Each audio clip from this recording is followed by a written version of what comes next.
किसी समय की बात है।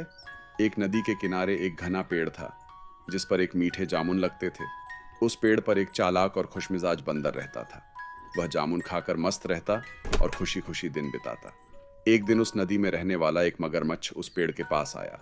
उसे भूख लगी थी। बंदर ने उसे देखकर दोस्ती का हाथ बढ़ाया और उसे मीठे मीठे जामुन खिलाए।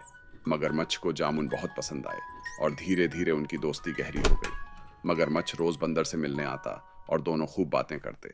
बंदर उसे रोज जामुन खिलाता। एक दिन मगरमच्छ ने घर जाकर अपनी पत्नी को भी जामुन खिलाए।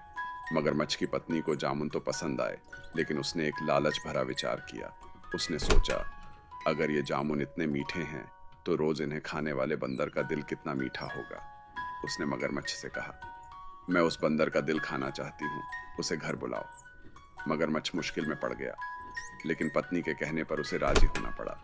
अगले दिन मगरमच्छ ने बंदर से कहा, मित्र, मेरी पत्नी ने तुम्हें खाने पर बुलाया है, चलो मेरे घर चलें। बंदर खुश हो गया, लेकिन उसे तैरना नहीं आता था।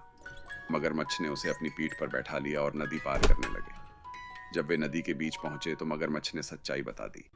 उसने कहा, मुझे माफ करना दोस्त, मेरी पत्नी तुम्हारा दिल खाना चाहती है। बंदर बहुत चतुर था। उसने घबराए बिना तुरंत एक उपाय सोचा और हंसते हुए बोला, अरे मित्र, तुमने पहले क्यों नहीं बताया? मेरा दिल तो पेड़ पर लटका है। चलो वापस चलो, मैं उसे ले आता हूं। मगरमच्छ उसकी बातों में आ गया और पेड़ के पास लौट आया।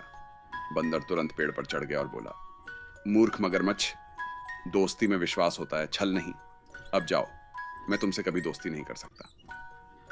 मगरमच्छ को अपनी गलती पर बहुत पछतावा हुआ, लेकिन अब कुछ नहीं हो सकता था। सीख, इस कहानी से हमें यह सीखने को मिलता है कि मुश्किल समय में भी समझदारी से काम लेना चाहिए। साथ ही सच्ची दोस्ती में धोखा नहीं होना चाहिए।